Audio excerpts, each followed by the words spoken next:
Amici di Effetto Serra, ben trovati a questo nuovo appuntamento del 45esimo minuto. Siamo a pochi istanti, a pochi secondi dalla fine della prima frazione di gioco tra Cagliari e Venezia. Venezia 2, Cagliari 2, perdon, chiedo scusa io, Cagliari 2, Venezia 0. Gol di Mina all'11esimo, colpo di testa appunto, e poi altro colpo di testa al 42esimo dopo un primo annullamento da parte del guardalinee. Con poi l'aiuto del VAR è stato assegnato il gol a Piccoli, altro gol di testa che arriva a quota 10. Buonasera Fabrizio Serra e buonasera Bruno Corda, ben trovati. Ciao ragazzi. Finito in questo momento, quindi 2-0 per il Cagliari. A voi la linea, come diceva il buon Bruno a suo tempo. Parto io, dai. Diciamo che avevo molta paura per via delle ultime prestazioni del Cagliari, assolutamente incolore. Inutile che ci nascondiamo dietro un dito, la partita con l'Udinese e quella di Como avevano dato molta preoccupazione ai tifosi, alle opinioni pubbliche e potremmo dire anche alla stessa squadra, viste le parole del tecnico sia nel post partita di Como sia nel pre partita proprio contro il Venezia.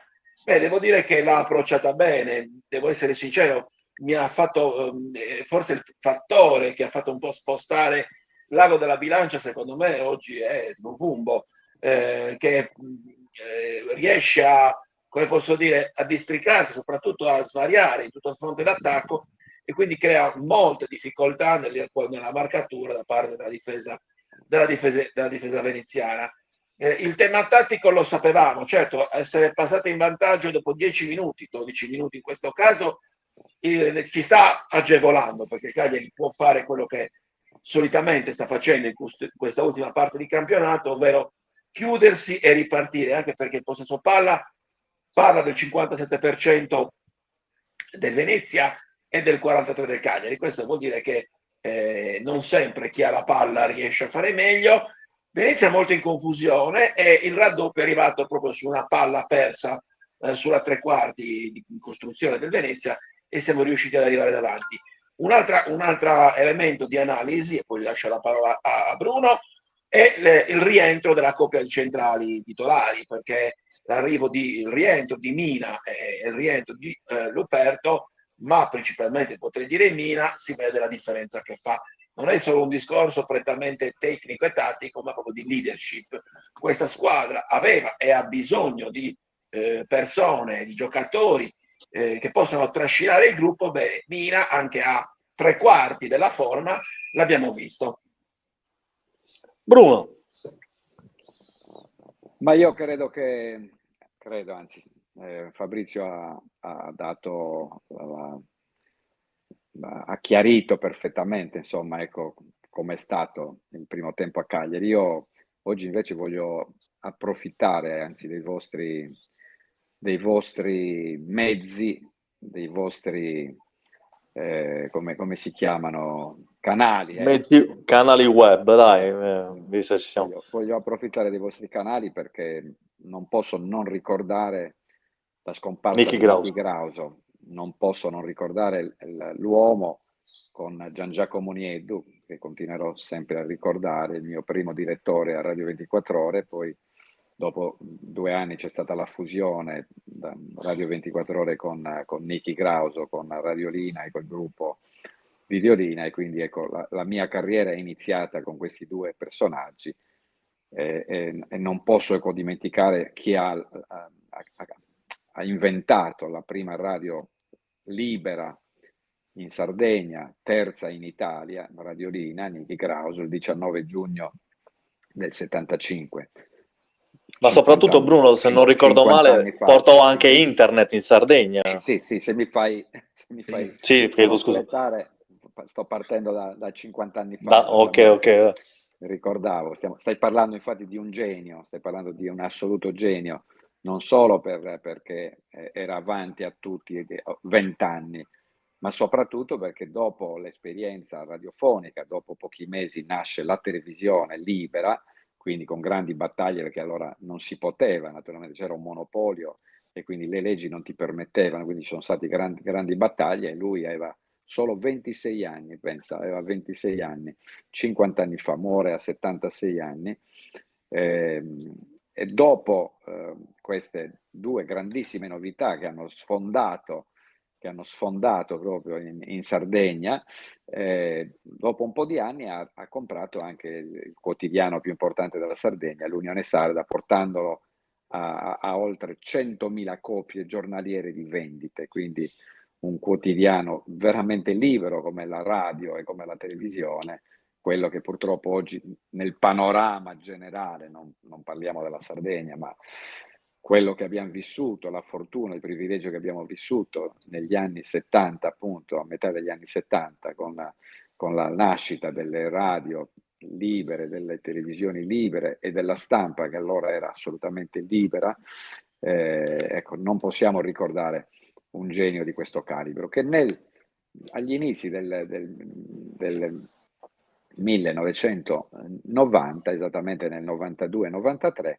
inventa appunto Video Online, quindi il network che parte dalla Sardegna, primo network europeo. Se la politica non lo avesse distrutto, perché questa è la verità, perché dava fastidio il genio,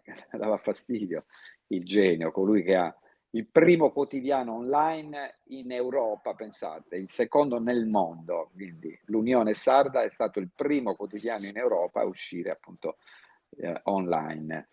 E il progetto era talmente forte, talmente ambizioso, però lui era talmente ambizioso per la sua terra, perché quindi non solo editoria, non solo radio, televisione e quotidiano, ma lui pensava, essendo uno che viaggiava in giro per il mondo e aveva capito quanto la nostra terra è sottomessa e sottosviluppata rispetto alle grandi potenzialità, aveva in mente dei progetti lungimiranti, dei progetti ambiziosi che avrebbero dato salute, che avrebbero dato ai sardi la possibilità, insomma, di ritornare addirittura in Sardegna, non di scappare, di andare a cercare lavoro altrove.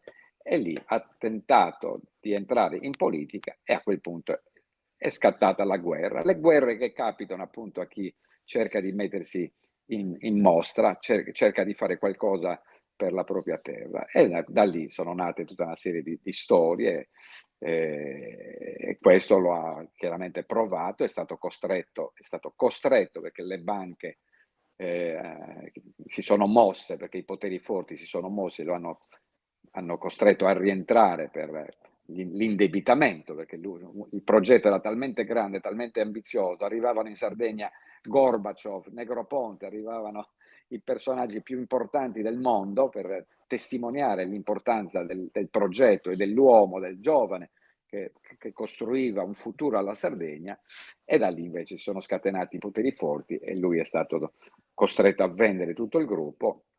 E naturalmente, insomma, una sconfitta del genere poi viene pagata con la salute e purtroppo negli ultimi anni non stava bene e questa mattina c'è stata la scomparsa. Quindi scusate se approfitto dei vostri canali, però non potevo non ricordare la figura di un uomo, di un genio che non c'è, non ci sarà più. Scusate. Per il resto della partita io ho sempre sostenuto già fino alla vigilia che il Cagliari era già salvo da tempo, perché nessuno arriverà a 31-32 punti delle squadre impelagate. Avrai ricordato, penso, non so se lo hai fatto, ecco già i risultati lo facciamo tra pochi secondi, non appena termini tu di... Prego, sì. No, volevo leggere, prima di andare con i commenti, appunto i commenti di qualche web ascoltatore. Buonasera a tutti voi, ciao Dino, Luvumbo ha spaccato la partita nonostante molta confusione. Luisella Locci, ciao zia, saluti a te che ci segui da Carrara, tutta la famiglia Locci che ci segue. Alessio Sedda, finalmente è arrivata la garra alla Unipol Domus, dai che ci siamo vicini. E Dino poi continua, grazie Bruno per aver ricordato un grande uomo, ma soprattutto un amico carissimo, riferito appunto a Niki Grauso. Vado a leggere, visto che me l'hai chiesto Bruno, i risultati di tutte le partite, le 9 partite che si stanno giocando in contemporanea oggi, quindi Cagliari-Venezia 2-0 lo sappiamo benissimo, Fiorentina 1, Bologna 0, Verona 0, Como 1, Inter in vantaggio a Milano contro la Lazio 1-0, Juventus Udinese 0-0, Lecce Torino 0-0, Monza vince in casa contro l'Empoli, Parma Napoli 0-0 e Roma Milan all'Olimpico 1-1. Questi i risultati, quindi Inter torna temporaneamente in testa alla classifica e Napoli subito dietro. Per quanto riguarda la zona retrocessione, appunto Cagliari sarebbe virtualmente salvo matematicamente a 36 punti, il Parma 33 pari punti con pagliato col Verona, a quota 29 ci sarebbero due squadre, ossia il Venezia e il Lecce, poi Empoli a 28 e fanalino di coda il Monza a quota 21. Non so se qualcuno di voi, nel frattempo mi arrivano notizie dalla Unipol Domus, ringrazio Titi Martis come sempre che mi ribadisce che tutti quanti i giocatori si stanno riscaldando, non so se Bruno o Fabrizio vogliono continuare a parlare della partita, oppure Fabrizio vuol dire anche due parole anche lui su Nicky Grauso, visto... No, vabbè, io penso tutti i sardi non possiamo che ringraziare Nicky Grauso per l'idea che ha avuto di Videolina, di Radiolina prima, di Videolina poi. Molti colleghi, Bruno fra questi, sono stati fra i primi che hanno lavorato proprio dove non sapevamo neanche quello che ascoltavamo. Io mi ricordo che le prime radiocronache, proprio perché erano radiocronache di Radio Libere, Bruno le faceva o mimetizzato in curva oppure a casa di qualche vicina, mi ricordo a Pisa, e che era su un balcone addirittura, faceva la radiocronaca stando a casa di una persona, quindi diciamo che era molto bello, erano proprio gli anni pionieristici e mi piace ricordare tutto questo. Però non voglio fare troppo perché poi se no perdiamo di vista che parliamo del Cagliari, non certo per mancanza di rispetto, però prendo la palla al balzo su quello che sta scrivendo Massimo Pitti, che dice che con un allenatore diverso saremmo stati salvi da mesi. Io dico che anche con lo stesso allenatore saremmo stati salvi da mesi. È cambiato l'atteggiamento tra la prima parte della stagione e la seconda parte. La prima parte la squadra rossoblù era fra le prime in Serie A per numero di occasioni create e per numero di pali colpiti. Nella seconda parte invece siamo arrivati a gestire come sempre e partire dal basso, e quindi pochi tiri in porta, poche occasioni. Ripeto, quando abbiamo vinto la partita di Verona, secondo me inconsciamente, ma forse anche non troppo inconsciamente, i giocatori stessi pensano di essere già salvi. Le concomitanti vittorie di Empoli, di Venezia, di fatto hanno rimesso tutto in discussione. Certo è che se con questi risultati, cioè con 33 punti, oggi ti salvi, 20 anni fa saresti finito in Serie B. Questa dimostrazione che il livello della Serie A si è abbassato, perlomeno quello dalla metà classifica in giù, che non servono più i 40 punti, ma è anche vero che giocarsi tutti gli anni la salvezza, cercando di fare i calcoli col bilancino o gli incastri o le classifiche avulse, significa sempre scherzare col fuoco. Ecco, io mi auguro che da domani mattina, facendo tutti gli scongiuri del caso, festeggiamo la salvezza, la società si mette in moto con Davide Nicola o anche con un altro allenatore, perché non dimentichiamoci che Nicola ha un contratto per 2 anni con rinnovo per il terzo, quindi in teoria esatto, Davide Nicola sarebbe il prossimo allenatore per il prossimo anno.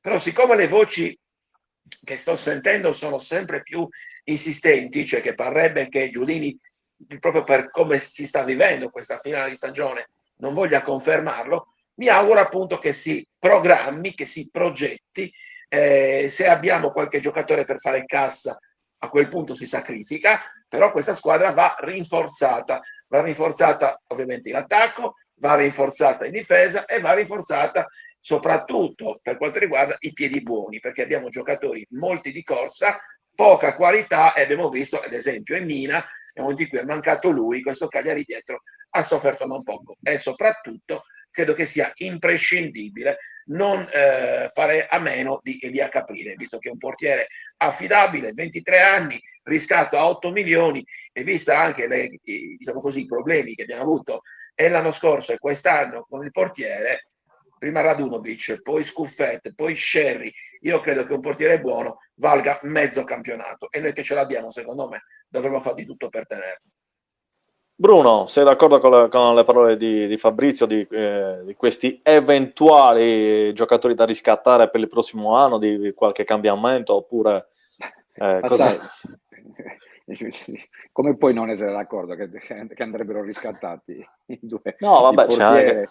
Come puoi non riscattare un portiere? Il problema è che magari si la indebita liquidità. no, il problema è che magari si indebita per riscattarli e li rivende dopodomani. Ecco, questa è l'unica preoccupazione. A proposito di contratto dell'allenatore, la notizia reale è che oggi, con la salvezza matematica, Davide Nicola ha il contratto di un anno, alla salvezza raggiunta, doppio 2 anni di contratto, quindi scattano da oggi in pratica 2 anni di contratto, quindi come appunto da stipula di contratto l'estate scorsa. Però io non lo so se, sai, oggi i contratti puoi fare anche un quinquennale e puoi risolverlo, perché comunque gli allenatori non possono stare fermi 5 anni perché hanno chiuso la carriera, no? Quindi un allenatore come Nicola, se sta fermo 2 anni, lui ripeto, adesso da oggi ha 2 anni di contratto sottoscritto, se dovesse dire, vabbè, cioè se dovesse essere esonerato, tra virgolette, lui cercherebbe subito la risoluzione consensuale, no? Datemi un bonus, liberatemi perché io voglio allenare, perché se un allenatore oggi sparisce 2 anni, non c'è più traccia. Si andrebbe a creare, Bruno, un po' la stessa situazione che si è creata l'estate scorsa a Empoli, potrebbe con l'Empoli, che si era salvato e aveva già automaticamente il Sì, ma rinnovo del oggi, contratto. appunto, Ma oggi una volta un contratto era un contratto e tu lo rispettavi. Ok, se ti esoneravo erano altri discorsi. Oggi non è più così, oggi puoi fare un contratto triennale, poi comunque concordi con la società, se trovi la squadra dei tuoi sogni, come l'ha trovata Nicola con il Cagliari, che bisognava di allenare il Cagliari anziché il Real Madrid, è così, è così. Fabrizio, no, vai Bruno, poi facciamo la domanda a Fabrizio su No, questo prego. commento. Sì. C'è Massimo Pitti che dice 12 milioni per Piccoli e 4 per Adoppo. Gli altri per Caprile, dove? Io dico Come la ce ne stanno? verità, a me Sono Piccoli farei il giochetto che dice Bruno, a quel punto li spenderei e lo rivenderei, perché è un giocatore che ti fa per la prima volta nella sua carriera 10 gol in Serie A, io sinceramente giocando da non mi unica straccerei le punta, vesti, ecco, giocando da unica punta, ragazzi, giocando unica perché punta. Esatto. lo ripeto, se avesse avuto un giocatore che ruotava intorno, e continuo a ribadire il nome di Lapadula, oggi Piccoli sarebbe a quota 15 Ma sicuramente, anche al perché, netto di... Bruno, sinceramente, se devi autofinanziarti, come dice il presidente Giulini, essere sostenibile economicamente, devi vendere qualcuno per fare cassa. Ok, può essere monetizzabile oggi del Cagliari? Io francamente ne vedo molto pochi che possano fare una grande plusvalenza. Beh, Marin anche, Fabri. quelli buoni. No, Marin ha chiuso il contratto. Gianluca, scade il contratto il 30 giugno, è Ah, libero ok. Marin. Ok, Capisci? ok. Marin, Non Ianto, ha un po' di gente che nessuno. va via a costo zero ce Allora, l'abbiamo. cioè, quelli potenziali li hai rovinati, sono stati rovinati. Gaetano e Prati, l'unico capitale della squadra sui quali ha investito il Cagliari, non hanno giocato e quindi li hai bruciati. Quindi Quello che l'unico dico. capitale è rappresentato da 2 giocatori in prestito con diritto di riscatto. I riscatti sono 12 milioni più 8 sono 20 più 4 di A dopo, cioè parliamo di 24 milioni, devi cacciare 24 milioni e ne puoi recuperare 40. Questa è Si andrebbe a una plusvalenza di 16. Sì, però poi In retrocedi l'anno meno. prossimo, capisci? No, poi Però poi retrocedi devi il prossimo trovare anno, ragazzi, o hai dei eh, sostituti già individuati da poter acquistare, altrimenti se vendi senza avere la minima idea che cosa devi comprare, torniamo punto a capo. sì, ma Va fai, bene. fai gli Allora, secondo esperimenti. tempo riniziato, Bruno, diamo appuntamento tra meno di un'ora, quindi no, tra meno di mezz'ora, quindi alla fine della partita con il Rosso Blu 100. Vuoi ricordare gli ospiti e poi andiamo in sigla di chiusura? Sì, Gigi Piras, Matteo Bordiga, Stefano Lai, Alessionino, spero di non dimenticare che sono un po' scosso oggi, ecco, dalla triste notizia di questa mattina, però insomma credo che siano nomi importanti per commentare ormai la fine del campionato. Perché se non ricordo male anche il tuo vecchio direttore di Radiolina Unione, Bepi di Radiolina, certo, Bepi Anziani. Certo, scusa, ecco, chiedo scusa a Bepi. È un piccolo flash che mi è venuto anche a me. Okay. Anche lui è stato per 25 anni il direttore di Videolina con Nicky Grauso, quindi è diventato direttore grazie a Nicky Grauso, quindi sono in tanti che ricorderanno un esercito di ragazzi, di giovani, di giornalisti, giovani e meno giovani, che ricordano l'esperienza meravigliosa, ecco, in un momento storico in cui si poteva essere liberi.